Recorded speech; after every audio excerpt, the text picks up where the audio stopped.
মানুষ যখন মেধা এবং যুক্তি দিয়ে কারো সাথে তর্কে না জিততে পারে, তখনই মানুষ তার একটা দুর্বল পয়েন্ট খুঁজে নেয়।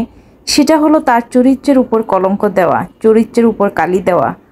হ্যালো ভিউয়ার্স, আসসালামু আলাইকুম। আশা করি সবাই ভালো আছেন। আলহামদুলিল্লাহ, আমিও ভালো আছি। এই ভিডিওটা ছিল গত 18 তারিখের, কারণ দেশের যে পরিস্থিতির কারণে আমরা সবাই নেটওয়ার্ক থেকে বিচ্ছিন্ন আছি।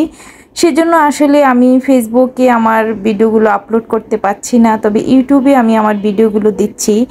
তো মজার একটা ফল নিয়েছি, ফলগুলো খাচ্ছি আর আপনাদের সাথে কিছু গল্প করছি যে আমাদের আশেপাশে এমন কিছু পরিচিত আত্মীয়, অনাত্মীয়, বন্ধু বান্ধব, আত্মীয়র নামে অনাত্মীয় থাকে কিছু। তারা আসলে যখন কারো সফলতা কিংবা কারো শিক্ষাগত যোগ্যতা কিংবা তার যুক্তি তর্কের সাথে যখন পেরে ওঠে না, তখন তারা একটাই তাদের যোগ্যতা থাকে, একটাতেই কাজে তারা সফলতা অর্জন করতে পারে, সেটা হলো মানুষের চরিত্রের উপর কালি দেওয়া, চরিত্রের উপর কলঙ্ক দেওয়া, মিথ্যা কলঙ্ক দেওয়া।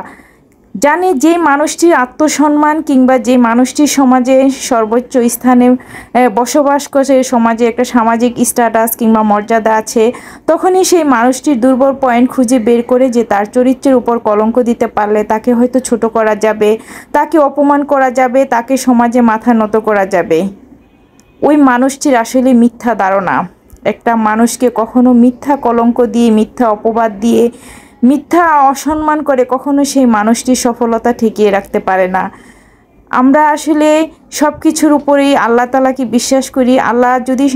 আমি যদি ভিতর থেকে সৎ থাকি, ভালো থাকি, আমার যদি সরলতা থাকে, আমার যদি আত্মসম্মান থাকে, তাহলে আল্লাহ তাআলা কখনই আমাকে ছোট করবে না। আমার যেটা প্রাপ্য, যেখানে আমার সম্মান পাওয়ার যোগ্যতা আছে, যেখানে আমি সফলতা অর্জন করতে পারবো, ঠিক আল্লাহ তাআলা আমাকে সেখানে নিয়েই যাবে। এই পরিস্থিতি আসলে দেশে যেই আমাদের লকডাউন চলছে, বা লকডাউন না, এটা হলো কারফিউ চলছে, তো এই জন্য আমরা আসলে ঘরে সবাই বন্দি। তো ঘরে বন্দি থাকা অবস্থায় কিভাবে জীবনযাপন করছি, বাহিরে আপনাদের ভাইয়াকেও পাঠাতে পারছি না, সবজি কিংবা কিছু আনতে পারি না, তাই ঘরে আসলে মাঝে মাঝে এইসব খাবারগুলো খুব স্পেশাল, খুব ভালো লাগে। তো আমি মাছ ফ্রাই করে নিয়েছি, খুব মজা করে মাছের ভর্তা করলাম। মাঝে মাঝে না এইসব খাবার দিয়ে খুব মজা করে ভাত খাওয়া যায়, খুব ভালো লাগে। মাঝে মাঝে শাক ভর্তা, ডাল ভাজি, এরকম খাবার খেতেও, এই সাধারণ খাবার দিয়েও অসাধারণভাবে ভাত খাওয়া যায়। তো যাই হোক, এই ভাগ্যকুলের মিষ্টি দই এনেছিলাম, তো সেটা আসলে আমার বাচ্চাদের খুবই পছন্দ। খুব একটা স্পেশাল একটা সুখবর ছিল, আনন্দের সংবাদ।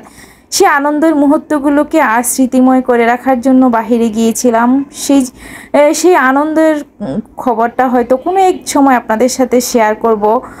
হয়তো এই মুহূর্তে আমি করতে চাচ্ছি না, কারণ আমার সুসংবাদে অনেকেই আসলে ব্যথিত হয়, অনেকে ঈর্ষা হয়। সেজন্য আমি আমার সুসংবাদ কিংবা দুঃসংবাদ কোনো কিছুই কারোর সাথে শেয়ার করতে চাই না। কিন্তু আমার ভালোবাসার মুহূর্তগুলোকে আমি ক্যামেরা বন্দি করে রাখি, যেন ওই মুহূর্তটা আমি আবার কখনো আমার স্মৃতিতে আসলে আমার ভালো লাগা কাজ করে। তো এই মুহূর্তে আসলে আমি খুব ভালো আছি, আলহামদুলিল্লাহ। শারীরিকভাবে অসুস্থ, মানসিকভাবে একটু